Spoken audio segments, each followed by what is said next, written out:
This panel is called INVICTUS, Unleashing War, Wounded Superpowers.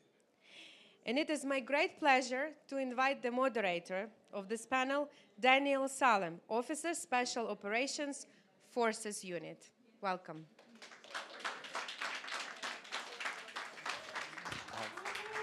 I have. Thank you so much. Good evening, everybody. How are you all feeling? Nice voice. My daughter called me today. She's 9 years old. Not today, yesterday. And she said, "Where are you going?" I said, "I'm going to Switzerland." I said, "Why?" I said, like there's a rock concert, so where all the cool people gather to help army people. So they gathered to help us. So that's really cool. And she said, "Wow, that's so cool." And when my daughter says that something is cool, that's something great. So I want to thank you for being here. So you can cheer up to yourself, honestly. Thank you so much. I'm an officer of a Special Forces unit. Our unit was the first unit to get inside the Kherson region. We were 4. We got through 25 Russian military soldiers. I got shot in the back. The bullet went into my vessel and fractured my scapula. While I was defended by my brother, Vyacheslav, he got shot in his hand. The hand is fine. They didn't amputate it. But still, he cannot use it as he can.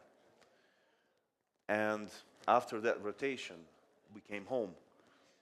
And he asked me a question, a normal brotherhood question. He said, "Bro, what I'm gonna be doing next? What's in it for me? This is what I do. This is what I love. I was defending my country, and I loved it. And while I was defending it, I was a rock star. While I was wearing my uniform, I was a rock star. I used to pass by the streets, and people used to salute me and tell me thank you. What now?" And honestly, it got me off guard, because I wasn't expecting from a strong, vivid, big, huge guy to ask me this question. Because usually, and I know how it looks, you look at my friends over here that we became friends during these 2 days. Some of us know about each other, some of us don't know. And if you look at, for example, this first guy, you'll never think that he can be scared, that he doesn't know the answers to all the questions in the world. While we are fighting, we have to think quick, we're smart, we're funny, we're brave, we're ignorant. But when we finish our job, we're lost. And this is really important.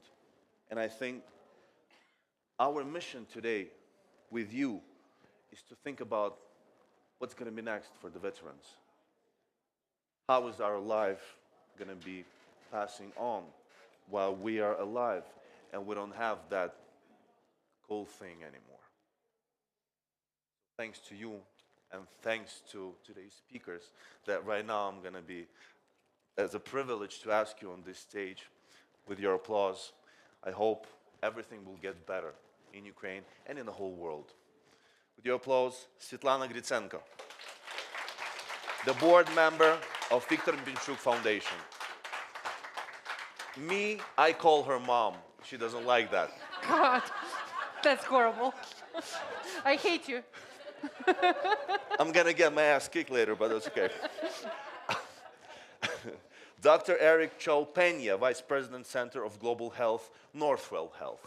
Hello. Thank you. Krystina Waler, Director, Ukrainian Initiative Temporary Foundation. Temerty. Sorry. And Roman Tychkivskyy, Director of Strategic Initiatives, Veteran Support, UMAEF.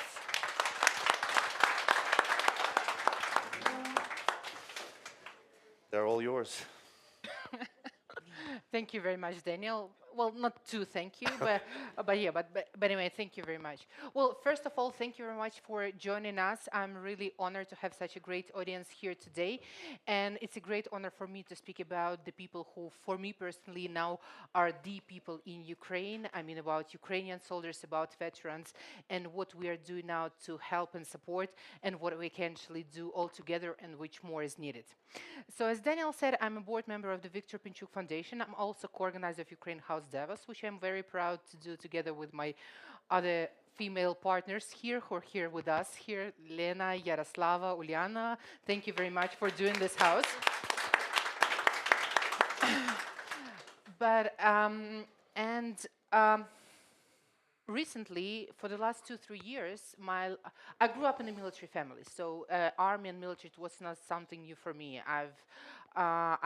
Since I was a child, I was spending time on army bases. I was dealing with many military people, but obviously, as most of the Ukrainians, since 2022, when the full invasion started, all my brain things and actions are really strongly devoted to these people and to support them the best way possible. And I'm proud that my organization and founder of the organization I work for, it has the same values, the same approach, and most of the projects we are doing are really about this. Just imagine one day you wake up in the morning and everything you knew, your body, your sense of yourself, your future, just changed in an instant. Our soldiers, they sacrifice so much for us. That's why each of us has to take all the possible steps to keep on supporting. When a soldier, a wounded soldier, comes back home, the battle is not over. It just takes a different form. One of the projects we are doing is called Recovery. And from its title, you can understand that we're dealing with the recovery of Ukrainian soldiers and their rehabilitation. What we do, we work with both those soldiers who have severe wounds and unfortunately are not able to go back to the front. So our aim is to help to improve their health as max as possible, to change the quality of their lives. As of today, we're having already 15 centers throughout Ukraine with over 20,000 soldiers who passed the rehabilitation. And you know what I want to say? Most of them, even those who, well, unfortunately really have to go back home or stay for years in hospital to recover, almost each of them, I speak to many of them, they all say, I want to go back to the front line. I want to go back to the front. I want to keep it in my fight. And I always ask why. I mean, you have wife, you have daughter, you have mother, you have family, you have things to do in your life. And many of them, they had civilian life before coming to army. They were successful IT people, or they were in medicine, or whatever. And most of them are speaking about the unity with our soldiers, the unity with the country, and their wish to keep on serving this country, to keep the unity going. So while rehabilitating our soldiers, rehabilitation in Ukraine for many years, it was rather recreation than rehabilitation. We regarded this field more as, spending time and getting some rest, which is not. It's a hard work of both medical teams as well as the patients. It's really hard work to get your health back. And one thing is physical rehabilitation, which is hard, but this field is developing in Ukraine, is becoming better. And thank you for international partners for sharing the experience, the knowledges, the approaches. And as of now, I have to state that you can learn from us now. There are so many doctors coming to Ukraine now trying to learn the approaches we do, because the number of traumas Ukraine is working with is enormous. Nowhere in the world you find people who have such a number of different traumas. And and those who work in Ukraine know of this. But there's another thing, is mental health. You might not have a physical trauma, but you might have a mental issue. Moreover, unfortunately, maybe my friends here won't be happy with this. They're not looking like wounded soldiers or doors. They all came here mainly from the front lines, including Daniel. They were like 3-4 days in the trenches to go and fight for Ukraine, but they do have mental issues. Some of them recognize that, some don't. And this is something we have to work with. And this brings up a question also of another project we are doing. Just recently we launched a big project, it's called Повернення, which is in translation to English means coming back to normal life, which will be focused really on mental health. We will be building at least 25 centers this year to help deal with the mental health issues. And here again, international experience is very, very welcome. And I'm really proud to have Eric, who's having a great experience. He will share more what they are doing with this field, and I'm happy to help. But what I want to say, that soldiers, it's not like, different people or different angle or veterans, it's just people with specific experience. This experience is harsh. This experience is really specific, but they're still people. They want to live, they want to love, they want to have families, they want to have jobs, they want to go to the movie, they want peace in the country. It's not each of them is dreaming to living with a war. Not each of them was born as a soldier. Many of them had a civilian professions before joining the war. And people I speak to, most of them want to keep on going. And then the question, are there other countries, other people who have or doesn't have any war experience? You have the population, you have the human resource base for the economy that is working. And just imagine that one day, most of its human resource is taken for another source, war, for example, and the other part is already or wounded or is lacking to develop your economy. And that is where we are now. So that's why we're trying to say that at the same time, our human resource is the biggest pride of us. And for me as well. Our people are innovative, our people are creative. You can't even imagine, with the even military things we receive, what our army does. It finds so incredible ways to use it, with increasing the efficiency by 100 times. Not twice, not 3 times, by 100 times. They use different vehicles that the producers always say you will never be able to use it, and they do. The same as we're told, you will never keep longer than 3 days, and we're in 3 years now. So that's why Ukrainian human resource, I believe, is one of the strongest. And I believe the veterans is a major part of it. So I'm proud to be a part of Viktor Pinchuk Foundation and the team to be working with these people on a daily basis. It's my personal inspiration, and I believe it's my obligation to do all possible. And I ask everyone, each of you, if you have something, project, idea, approach, or anything you're ready to share and help and support, please do. This is of immense value for us and for you as well. Thank you.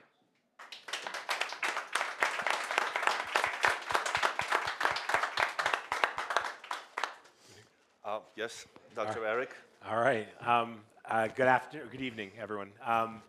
It's really a pleasure to be here tonight. I do wish it was under better circumstances, but I do want to thank the Viktor Pinchuk Foundation, the other co-organizers, Ukraine House, for inviting me here. I'm an emergency physician in New York. I work for a health system called Northwell Health. We're the largest health system in New York, and we're the 7th largest health system in the United States. And prior to February 24th, 2022, we had 0 projects in Ukraine. But we were, as well as I think the rest of the world, really horrified by what happened during the full-scale invasion, the targeting of healthcare facilities, the strain that it put on the country. And our CEO came to me as the lead for global health for our institution and said, figure out how you can help. Figure out what we can do. I'm not going to talk from 2022 to on. I'll be here 20 minutes talking to you. But what started as kind of what we would consider traditional aid, sending supplies, doing telemedicine consults, it became very clear that our trauma doctors, maybe for the first couple of weeks, were going to be useful to the Ukrainian trauma doctors, and then they were teaching us at the end of those consultations because they had seen way more trauma. So it really became about partnership and about how can we adapt our help to be partners with the Ukrainian doctors, with the Ukrainian military, with the Ukrainian veterans to help figure out the needs and what they need and meet those needs.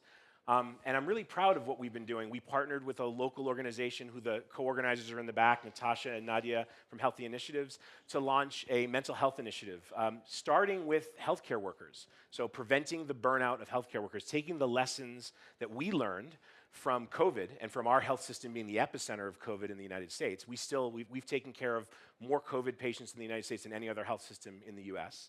And we had lots of burnout. And we needed to be resilient, and the same way that the Ukrainian physicians and nurses and healthcare workers need to be resilient. And so we formed a mental health training. We actually launched a conference last year in Kyiv, and we asked the Ukrainian healthcare workers what would be useful.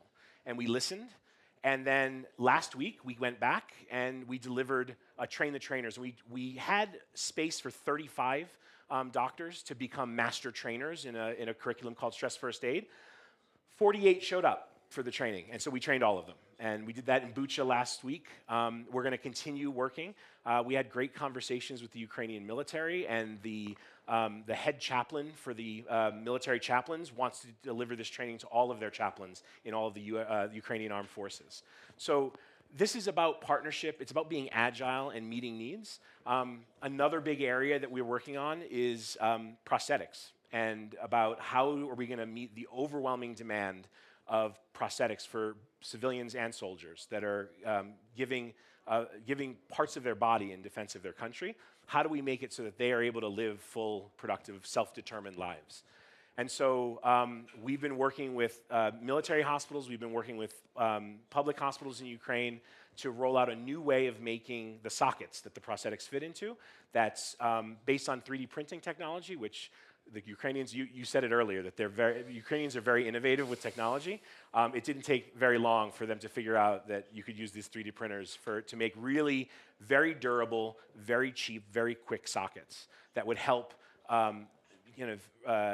stem the tide of the demand. Because if we did the traditional way of using plaster and making molds, it would take us years to catch up to the demand. But with a 3D printer, you can take a picture with your cell phone, send it to a 3D engineer who's going to design the socket, send the digital file back to wherever that veteran or soldier is, and it gets printed on a machine very close to them. So we can take the experience and move it around. It doesn't have to be right next to the soldier. So it's portable, it's cheap, and it's fast.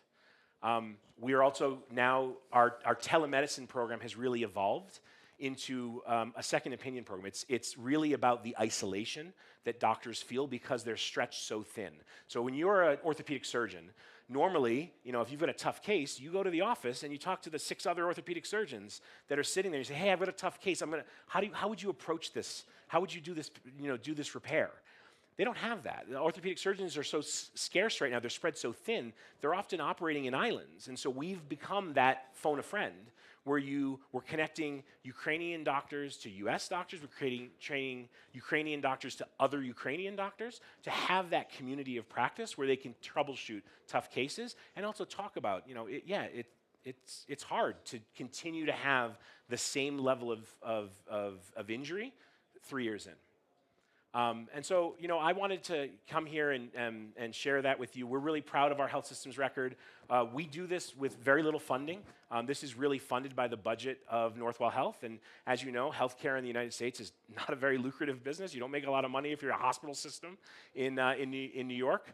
But we think it's important. It's part of our core mission, and it's in solidarity.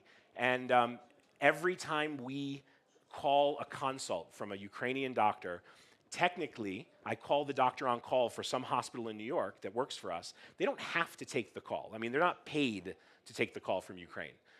They could say, I'm busy, I'm tired. No one has ever said no. We've had 0 refusals. Everyone says, I want to help. Put me on, let's do it. And I'll be honest with you, we're probably not, we've done over 1,000, and we're probably not capturing all of them anymore because they continue to talk on Telegram or WhatsApp about cases back and forth, and they form friendships. And so I think I'll stop there. I'm really honored to be here tonight, and I wouldn't be myself if I didn't end by saying Slava Ukraini. Героям слава. Thank you, Dr. Eric. I would like to add something.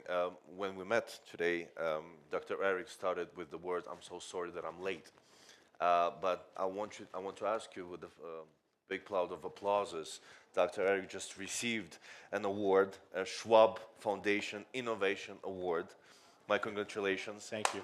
Thank you. Yes. Yeah. So you weren't late. Yeah. I mentioned, I think I said the word Ukraine 6 times in the forum today. The one thing I forgot to say that I wanted to say,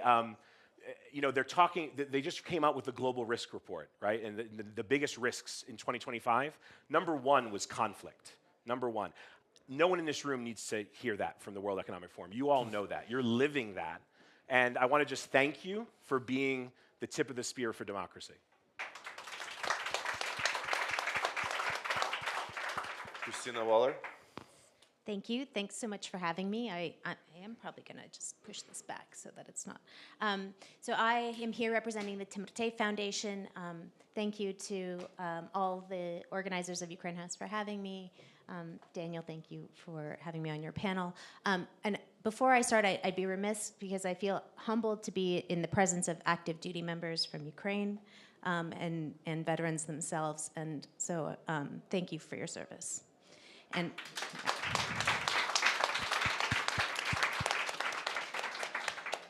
so, as mentioned previously, I'm with the Temerty Foundation, which is a Canadian registered charity started in 1997 by James and Louise Temerty, and now managed by their daughter, Leah Temerty Lord. Pan Temerty, James Temerty, was born in Donbass himself, came to Canada at 9 years old, and feels a very strong connection back to Ukraine and a responsibility to give back to the land that he came from. As a foundation, we have 4 pillars. One is healthcare, one is social inequality, climate change, and the 4th pillar is Ukraine itself. And we are involved in a number of different initiatives supporting primarily the people of Ukraine. And I think a theme that we've heard really over the last couple days here is how incredible, resilient, and entrepreneurial, creative Ukrainian people are.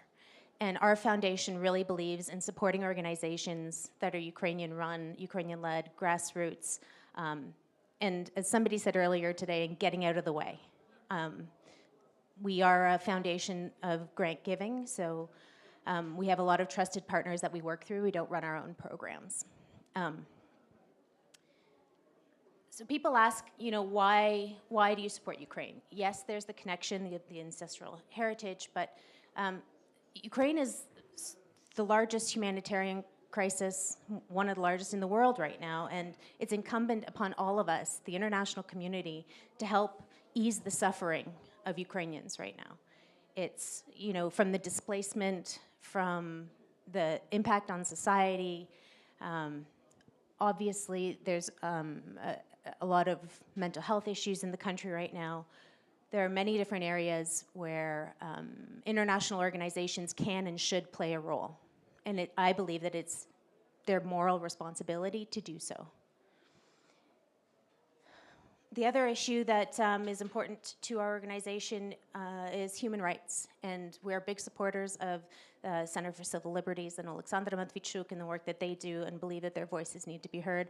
I can see Mykola Kuleba in the crowd, and the work that Save Ukraine does, bringing children back from Russian occupation, is also an area that we support.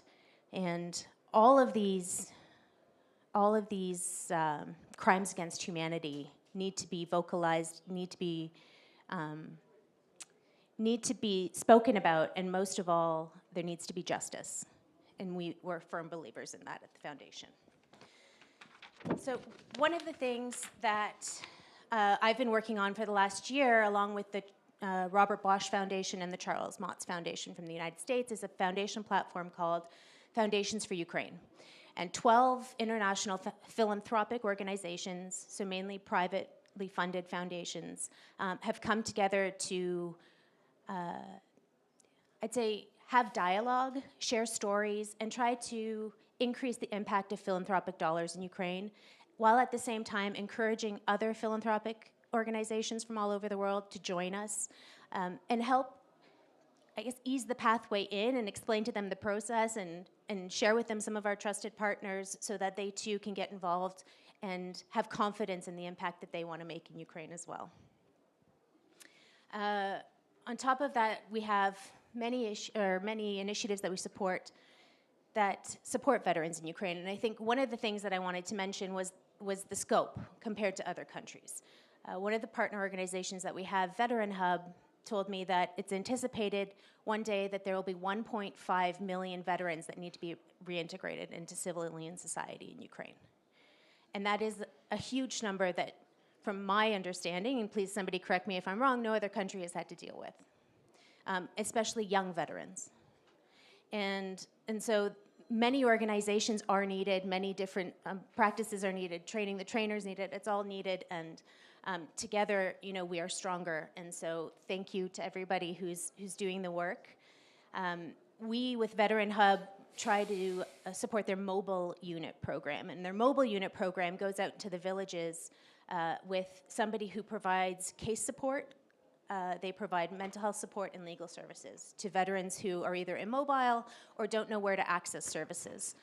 And what I wanted to do was I had a story that they shared with me, and I wanted to just read it to you about one of what really inspired a lot of the work that Veteran Hub does and what keeps them going. So these mobile services, as I mentioned, go out into the villages. It said on one trip, the crew visited a veteran who was almost completely paralyzed due to his injury. The crew's driver, said he, took the initiative to visit. As it turned out, he had served with the man in the same brigade long ago. Initially hesitant, the rest of the team watched as Sidhi and the client engaged in a heartfelt conversation.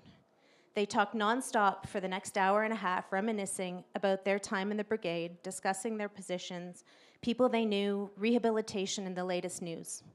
Sidhi listened attentively to the answers through the letters of the alphabet on the wall, where the veteran was pointing, looked him in the eye, and shared many laughs. This conversation has since become the benchmark for Veteran Hub, reminding the importance of human connection.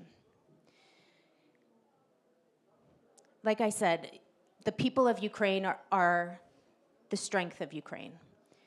One of the final projects that I'll chat about that we are participating in is that this year the INVICTUS Games are in Canada.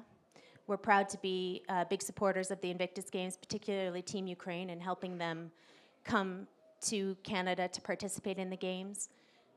The Games allow a global sense of community for veterans, and they're just, you know, something that we're really proud to be a part of. And in general, we're proud to work in Ukraine. We were there well before the full-scale invasion, well before the war started in 2014, and we'll be there for years to come because we believe in the future of Ukraine and the people.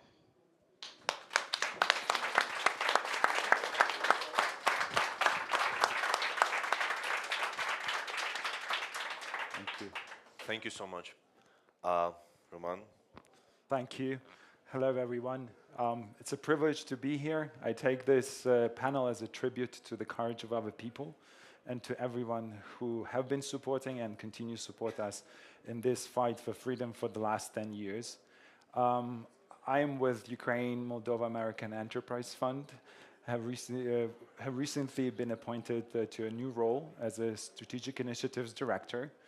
And within that program, within my area of responsibility, I'm responsible now for launching the Veteran Support Program that we have recently launched. I'm also a veteran.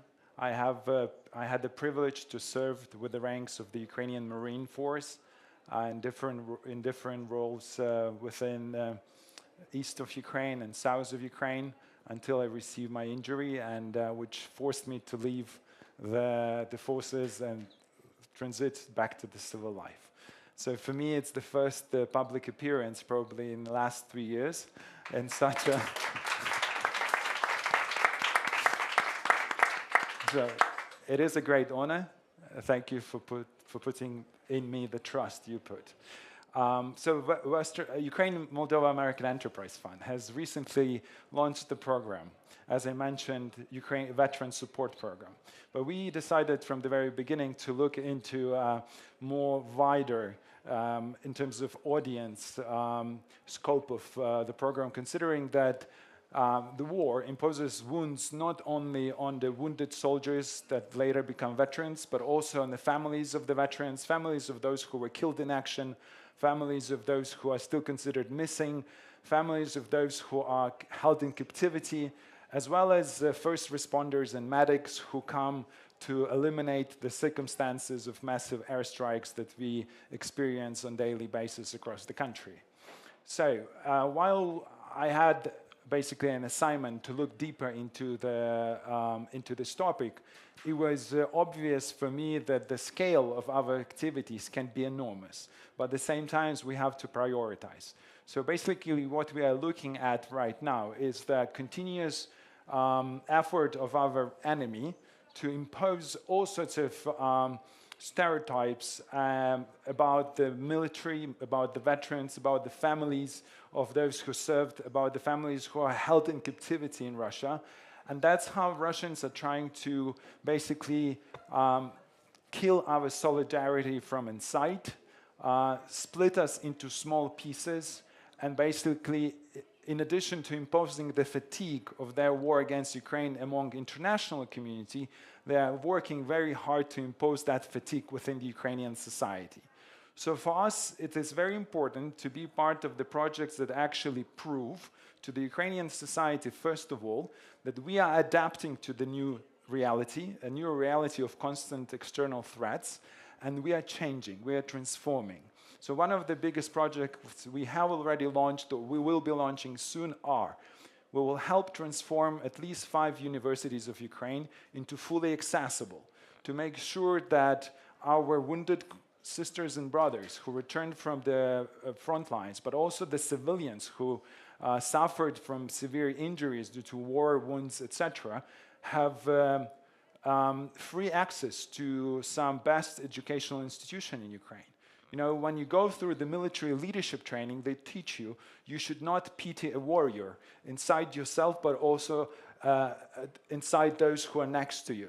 So, you know, guys who have went through severe injuries and are disabled, unfortunately right now, they tend not to leave their homes because they are afraid to be pitied by other people on the streets. They want to feel that they're still strong. They still want to feel functional, and they just want to live life. So for Ukraine, it's a huge transformation. By that, we'll be creating new jobs within the architecture fields, construction fields, and I'm very proud that we give a start to this project. Another project is reconstructing morgue facilities. So we identified that, you know, while we carry the bodies and the fragments of bodies of our fallen soldiers from the front line and later pass them to the families, first of all to be identified, and then the families collect the bodies for further burial, we missed this transition kind of episode when the bodies are actually stored, managed, etc. And if you look into some facilities, they are just, you know, not the way they should be. So this is where we pay respect to the medical staff, we pay respect to the families, and we don't let the enemy to impose the argument that we don't respect our fallen heroes. We will continue working on creating this visibility of change around us in order to prove to the society that we are transforming, but also to prove to the soldiers that Ukrainian society behind the lines is changing as well, adapting to the new reality. Of course, we have a big segment of work that is related to make sure that we can financially sustain the families of our veterans, the families of the veterans themselves, the families, and the whole group I mentioned before. So we are supporting some of the initiatives, working like with a startup company to support families that are starting businesses in agriculture. We will be working with a KU business school to help nurture small and medium businesses in other areas. We have launched several projects on reskilling. For instance, with the Sheriff Security Company, we have contributed to create the first school for the veterans to become civic demining engineers and sappers. And of course, children. In the legacy of the fund, children have a very important role, have a very important place, with the Ukrainian Leadership Academy being established, but not only.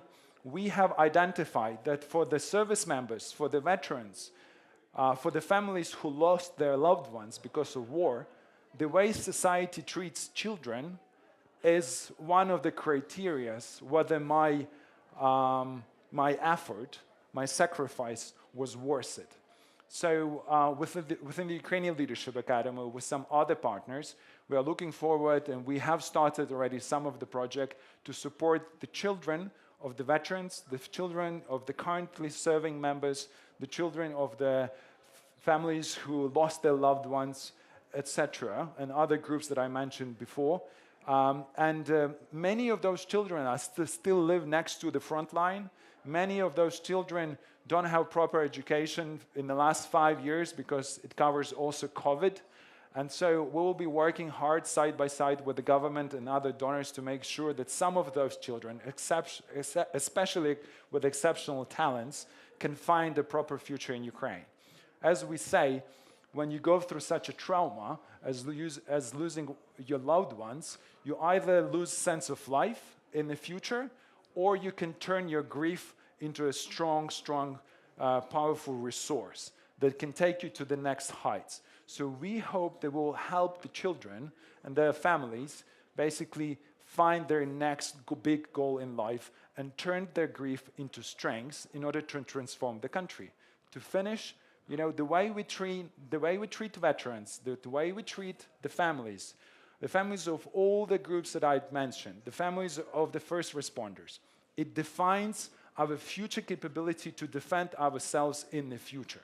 It's not only true for us, it's true to every country that partners with us to defend Ukraine and together defend the Western civilization.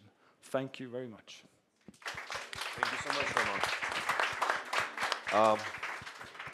Ladies and gentlemen, as we see, this panel was about gathering the experts of leading situation who think about how to rehabilitate the lives of those who are suffering. And now, if you have any questions, and I'm sure you have, I'm sure you're ready to answer them. Absolutely. Okay, I'm counting to 3, and then I'm just picking people. We could also just keep talking, which you don't want. So ask a question and let us know what you want us to talk about. Yes, thank you. Dan Bilak, Danila Bilak, from Kyiv. Actually, it's a question that somebody else asked me. I don't know if he's here, so I'm going to ask it for him. Perfect. And it was a really interesting question because he asked me after my panel, what have been the advances over the course of the year in battlefield medicine, over the course of the last years in battlefield medicine? We talk about defense tech, we talk about manufacturing, and what have been the advances in medicine itself that Ukrainians can learn from, that can benefit Ukraine as a society, but can also be something that our allies can learn from as well. Thank you. If I may start, and I would do exactly, Dan, as you did. You transferred somebody's questions, and I transfer my word to somebody. Here we have a fantastic medical expert in battlefield medicine. Please, Darina, can you give a word? And I'm sure Yep, please. Thank you for this question, because I think Ukrainian battlefield medicine is really so advanced now, because we have deployed our Role 1 and Role 2 facilities in any landscape. For example, now Ukraine has the closest Role 2 facility in the world to a battlefield. It was only 3 kilometers from a battlefield when we conducted our first reanimative thoracotomies, our osteosynthesis, and so on. Also, Ukraine is the only country in the world that has a sustainable blood transfusion system that contains not only medical facilities, but also pre-hospital facilities. In Ukraine, we documented the blood transfusion near the battlefield, no more than 200 meters from a battlefield, from the enemy. Also, we can teach the world how to deal with the medicine in an encirclement. We have twice an encirclement where we need to deploy big military hospital. First one was in Mariupol, second one was in Avdiivka. And I think my friend also can tell something about the medical facilities in Avdiivka in a full encirclement. Also, when you are fighting in another country, you don't need to deploy the medicine as a big system. You only need to have Role 2 facility, Role 3 facilities, and after it quickly evacuate to your one military hospital, as it was in the United States of America. Only one wall to read, and that's over. But when you're dealing with a really huge amount of casualties, you need to intersect your civilian and military medical system, because you don't have an ability to deal with it only with military medicine. And that's the field where we are, I think, the best in the world, how to intersect these two systems and how to make them friends. Also, we have really forward experience in long-way strategic evacuation. In Ukraine, we call it direct evacuation.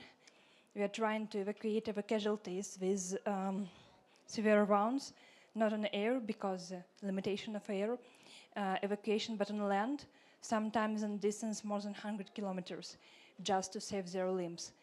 And I think, as I said already for many times, in the world we have only two important things, logistics and personal management. And when we are working in a lack of personnel and in a difficult logistics, that's the place where you can find really interesting, innovative solutions how to deal with military medicine, because all of us know like how to deal with trauma. All these protocols were written 20 years ago and nothing changed. The physiology of American soldier and Ukrainian soldier are almost the same, but the management of a health system in Ukraine is brilliant now. Yeah.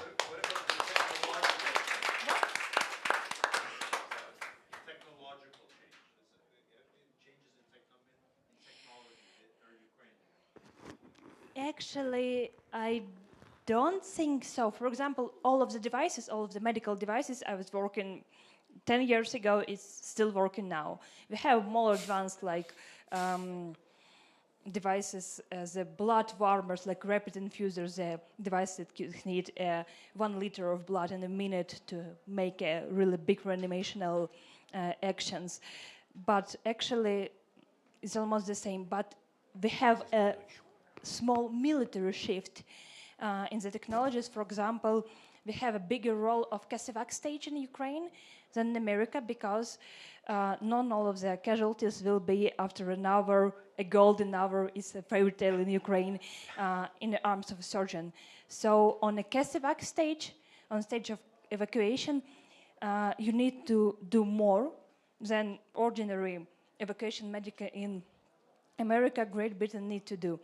But the evacuation is harder than another country because of the artillery shots, because of the drones, and because of the landscapes. We have the regions where you just cannot go normally by a wild armed vehicles. You only need to use a гусеница. Как гусеница? Oh. What? Tracker. Track, yes. And it's A really creature hard. that has 40 legs? Sorry. I have problems with English. So, and you need to make a Cioè-Peña fully useful medical stage of support. And also we have a big shift with working with hypothermia, because we have no wars in really cold conditions before. And we realized that hypothermia issues is more powerful than we thought before, and that it is simply cannot be the last letter of an algorithm. So I think one day we will collect all of our experience and write down our own algorithm, but also it would be dozens of algorithms, because we have a different warfare in different locations. The healthcare support in urbanized area, in village, in a steppe is different. You need to act differently. And also is different every 3, 4, 5 months when we are changing our weapons or our approach how to use it. So that's it. Yeah. I know that Dr. Eric, you wanted to add something? Yeah, I just wanted to add one quick thing. Number one, I'm really glad you were in the audience, because everyone was going to turn to the emergency physician who doesn't know shit about battlefield medicine. But one of the things that I've heard over and over from Ukrainian physicians is what you just said. You know, we come and we're like, we're the Americans and we're going to, NATO medics, we're going to train you, right? It's bullshit. You guys have way more experience. The golden hour, that idea of the protocol, CCCC golden hour, you're absolutely right. You took our book and you were like, this book isn't going to work. We're pinned down for 12 hours. The tourniquet, you've learned how to move tourniquets down so you can salvage limbs. You're doing blood transfusions. I mean, we have so much to learn. And the only thing I wanted to double tap, because you said it perfectly, is that it's about partnership. It's not about us coming to, it's not assistance, it's partnership. And that information has to be bi-directional or we're never going to learn. So thank you. Thank you for being in the audience. You had a question? Yes? Okay, so I'm going to put everyone on the spot. I'm going to start off by saying to our defenders, every single day we start our day, we pray for your safety. We thank you for your courage and your sacrifice. We run a private equity fund, over $1 billion invested in the country, 26,000 people through the companies that we back, and everyone is able to go to work every day and help drive economic resilience because of what you do. So thank you so much. That's first and foremost. You are never forgotten, and we pray for your safety and your health and well-being every day. And my first question is to our defenders in the audience. Just think about this while I ask the other questions. If you had $1 million to put towards veteran support for brothers and sisters who are now out of the Army or back home and need that support, what would you put that towards? So that's the question for you.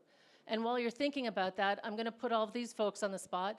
I would like Svitlana to talk about how recovery got started, how auctioning off a famous piece of art started this and everything that happened. I want Eric to talk about when President Zelensky came to your organization, the honor that was, the numbers, the huge numbers of what you have contributed. It's not just a few parcels or a few folks. It is high numbers in terms of what you've done already. Krystina, who is so humble, but Jim and Louise Temerty have catalyzed the largest philanthropic gift, $250 million in Canadian history, supporting health, supporting mental health. You've always been there for the Ukrainian initiatives. And the Unite with Ukrainian World Congress from the very first minute, all of that support, please speak about that. And then Roman, who's also a recipient of an Iron Cross, who is very humble about all of his, what he has done.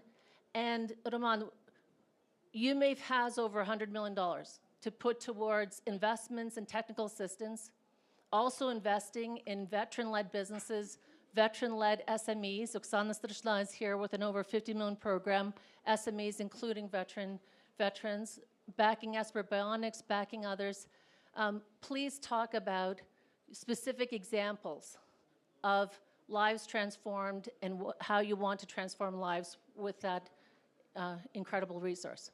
So let's start with, if you had $1 million to support, what would you do with it?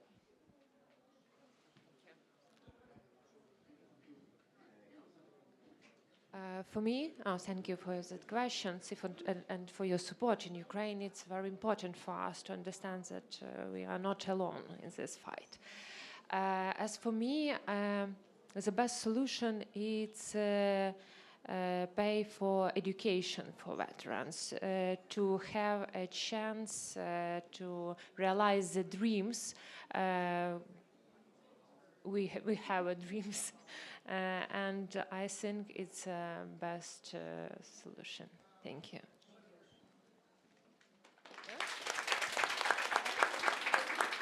Anybody else want $1 million? Wait, $1 million, the first one. So, first of all, sir, if you fight during the winter time, you definitely pay attention to any books that you can find, because no any books could be useless, because you can create the fireplace. So it's just imagine. Fair. Yes. So a little bit, I couldn't say the simple question, but I suppose I will create their volunteer organization with experienced medical staff who can collect more than $1 million and put all the money pool to the medical support, to the mental support.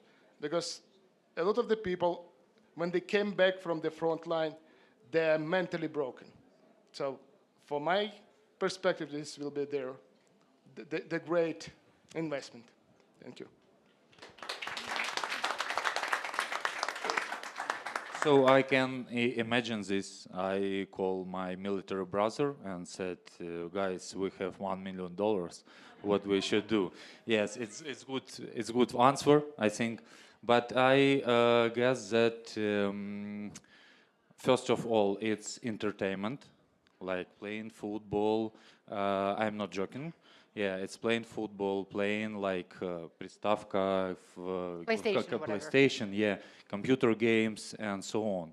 It's like get distracted, yes, like відволікатись від чогось, від проблем. Це дуже важливо. І я це говорю вам як людина, яка пережила контузію. І якщо б мені описували ті речі, з якими я, наприклад, стикався, я б ніколи не усвідомив, тільки це можна відчути. Тому відволікання – це одна з головних історій. І другий момент – це зайнятість. Тому що величезна кількість людей, які йдуть з армії і які займаються нічим, like do nothing, це дуже погано. А людині обов'язково треба бути дотичною до чогось і мати в собі всередині сенси. Тому що коли йдеш з армії і йдеш в нікуди, в тебе рушаться всі сенси, весь сенс втрачає життя сенс. І дуже головний другий пункт – це наситити ветерана, який пішов, от безпосередніми сенсами жити і рухатись далі. So should we just say what that was in English? So an outlet, I think, and something to keep people busy and integrated and part of a community and give them something, keep them busy, give them something to do and a sense of belonging and a place to be. And a sense of purpose, exactly. Yeah, I see that we're almost out of time, and I'm afraid we won't be all four of us able to answer, Lena, your questions. I'm really sorry to that. But what I'll try, I want to actually add to the question you had for the soldiers. Last March, I think we were with a group of soldiers in Washington, and it was a tour to speak different institutions, and here's actually one of the soldiers who joined us. And we spoke to like VA, organization stuff, and we always ask one question, like you have an experience working with veterans, you have an experience US, which might not be the best because you still had a high rate of people who are homeless, who were in jails, you know, submitted crimes, but still ask, okay, your experience, but tell us one thing, what mistake we shouldn't do? You know, like what we as Ukrainians, while working with veterans, we should do. And every institution we went to, in different even states, we had only one answer. Do whatever you do, just don't leave them alone. You better make mistakes, you better do something wrong, you better distract with the wrong game, you better distract with the wrong education, with the wrong thing, but don't leave the veteran alone. And I think it struck somehow me deeply in my head, and when I speak to veterans on a daily basis, I really feel it coincides what I hear from people in Ukraine did. And answering your question about recovery, I don't know, we really have a few of time. When this project started was back in 2022, and Victor and Pinchuk founded it, we realized there were many wounded people in the country, and we thought, like, what can we do to help? And we, Victor and Lena presented at Christie's auction in London, a famous work of Jan Koons. It's one of the most famous American sculptures, and sold it for $11.8 million. And while it was auctioned, it was already announced that it's auctioned to help the wounded soldiers in Ukraine. So investors who purchased, they knew where the money will go. And these were the first funds for the project. Obviously, we already exceeded the funds hugely, but this was the start. And now we're proud. We're working with the state. We're helping the state to build the rehabilitation in the country. We really feel we're influencing the field. As I said, we have over 20,000 soldiers who pass through rehabilitation in our centers. They're working based on civilian hospitals. We're working based on an internal affairs hospital, on military bases, you know, on different. And what we do, we get the best international practice, best Ukrainian experience, and we're trying to join it in one place, get the best equipment to help the doctors provide the best services, and then we control the quality and keep on educating the doctors. And we're really proud we've done it. We really believe in it. We already see many of the doctors internationally coming to the center to learn the experience Ukrainians do as well. But here in Davos, by the way, a fantastic rehabilitation center, which we also learn experience from. It's really fancy, it's very expensive, but they do have fantastic approaches to work. Thank you so much for the question. Do you want me to answer briefly? Or do we have time? Ask him, he's a moderator. Do you want me to answer briefly or no? Dr. Eric, you can do whatever you want. You have a Schwab Award. Oh, no, please. No, I mean, I'll answer the question much briefer so my colleagues can still talk. I'll answer the question I want to answer instead of the one you asked. So when Zelensky came, he came to UNGA in 2023. And we were very fortunate. We were the only hospital system that he visited. And it was because we were the only hospital system in New York that had Ukrainian troops rehabbing. And we've been very proud. So for most rehab services that we support are obviously in Ukraine. There are special cases where we have soldiers that have triple amputations or very complicated double amputations where it would be hard for us to do the rehab kind of with the telemedicine. And so we've had foundation support to bring them over. And they're doing heavy rehab. And the thing that impressed me was two things. One, Zelensky, when he first walked in the room, ignored all of us and went right up to his soldiers and just started talking to them in Ukrainian about where they were from, how long they'd been here. And that to me spoke a lot about his character. And then the second thing I'll say is when I was talking to the soldiers that have come through our health system in New York, and this was in 2023, but all of them were rehabbing so that they could go back to the front line. Like they wanted prosthetics that they could pull a trigger with. And as a physician, we try to focus on the patching up side of war, but just it touched me as to the level of existential nature that this war feels like. Even for soldiers that are comfortably and safe in New York, they want to get back out there. And so those are the two things that I'll leave you with today. Thank you. Super. Thank you. Very quickly, just to talk a little more about James, Louise, and Leah, the Temerty family who started the foundation. As I mentioned, they have a strong sense of believing in people and investing, and I think that they, through long-term and high-impact philanthropic endeavors that they've done, they've really changed Canada for the positive and Ukraine, and we believe in community and continuing to invest in people and community. And one of those organizations, as Lena mentioned, is the Ukrainian World Congress. One of their projects, Unite with Ukraine, is a project that we really believe in.